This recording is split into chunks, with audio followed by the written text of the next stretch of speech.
They thought they could strip me of my homeowner rights. They thought the fines, the threats, the intimidation would wear me down until I gave up the home I had worked my whole life for. But they underestimated me.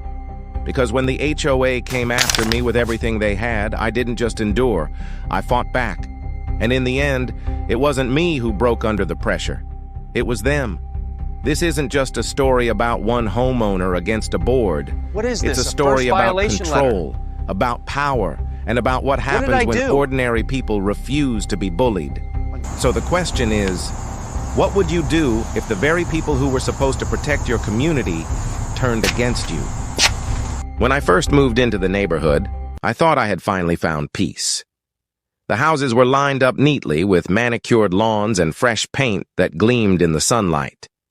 In the evenings, the air smelled faintly of barbecue, kids' laughter drifted from one yard to another, and neighbors gave polite nods as they walked their dogs.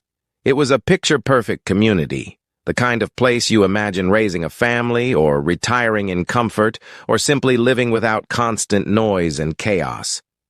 My home wasn't the biggest or the fanciest, but it was mine.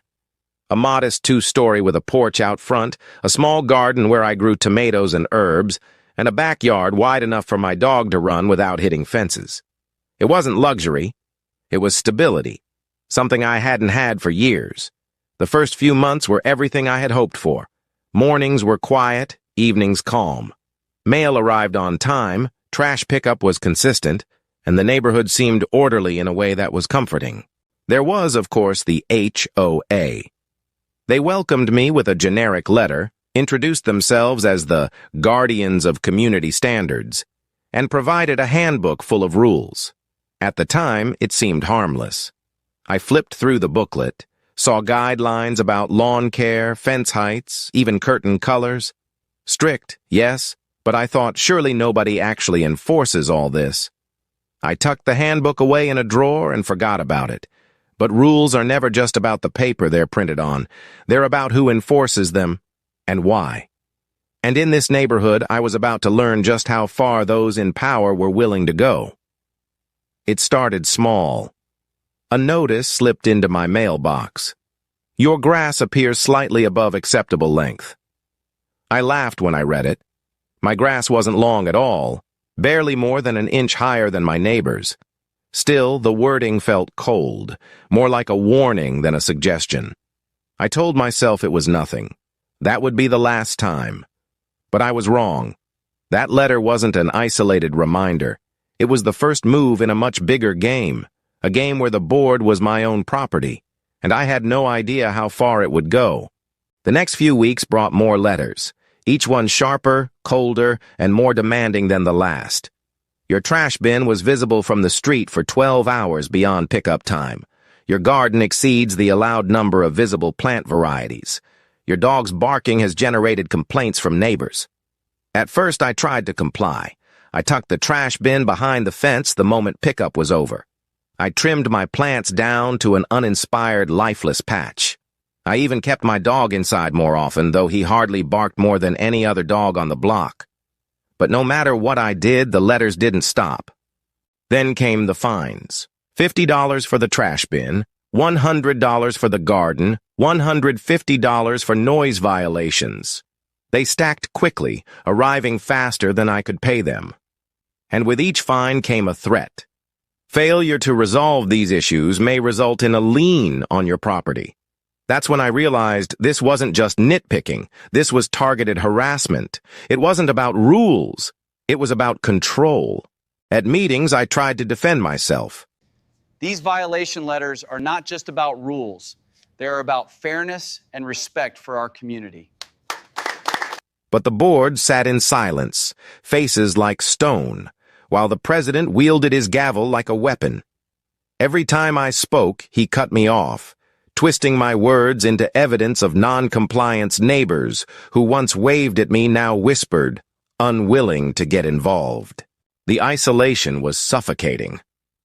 Every time I walked outside, I felt eyes on me, neighbors peeking through blinds, board members slowing their cars as they passed my house.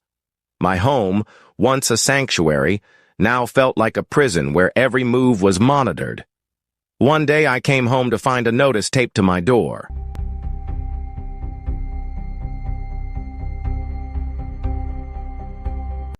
Final warning: failure to bring your property into compliance will result in legal action. That was the moment I knew I couldn't just endure this anymore. If I kept playing defense, they would bury me in fines and threats until I had no choice but to sell. They wanted me gone. But I wasn't leaving. And if they wanted a fight, they were going to get one. The board called for a special meeting. The agenda? My property. By then, the fines had piled into thousands of dollars. The board claimed my violations were ongoing, even when I had proof they weren't. These violation letters are an abuse of power. We are not just tenants. We are a community. They accused me of damaging community harmony by refusing to comply. I walked into that meeting with my heart pounding but my head clear. I wasn't just bringing words this time, I was bringing evidence. With all this evidence, Daniel, we have a very strong case. They find me too. We need change. I had kept every letter, every fine, every notice. I had taken photos of my yard, my garden, my dog, my trash bins. I had spoken with other homeowners and gathered their stories of harassment and intimidation. And most importantly, I had an attorney by my side. When they tried to silence me, I didn't stop speaking. When they waved their gavel, I placed my evidence on the table. When they threatened me with legal action, my attorney reminded them of the law and how badly they had been violating it. Then came the moment that changed everything. We presented proof of financial mismanagement, inflated invoices, missing receipts, and funds that had simply disappeared. The president's face went pale. The once smug board members shifted uncomfortably in their chairs. The room, once filled with whispers, went silent. Neighbors stared, realizing for the first time that the rules they had been forced to obey weren't about order or community at all. They were about lining pockets. The gavel that had silenced so many now fell with no power. The board was cornered, and for the first time, I wasn't the one on trial. They were. The court case that followed exposed everything. The judge ordered an independent audit, and the results were damning. Years of corruption, misuse of funds, and abuse of power, all laid bare for everyone to see. The president resigned in disgrace. 2 board members followed. For the first time in years, the neighborhood had a chance to breathe. We elected new leadership, people who cared about fairness and transparency. Notices turned into conversations. Fines were replaced with cooperation. Slowly, the tension that had poisoned our community began to lift. My garden, once the symbol of my rebellion, became a source of pride for the neighborhood. Neighbors who had once avoided me now stopped to talk, some even apologizing for not speaking up sooner.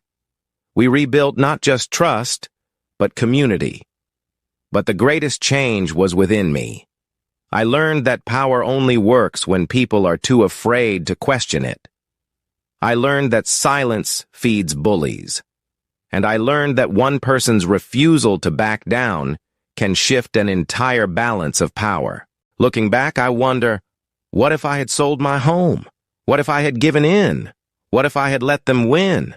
But I didn't. I fought back.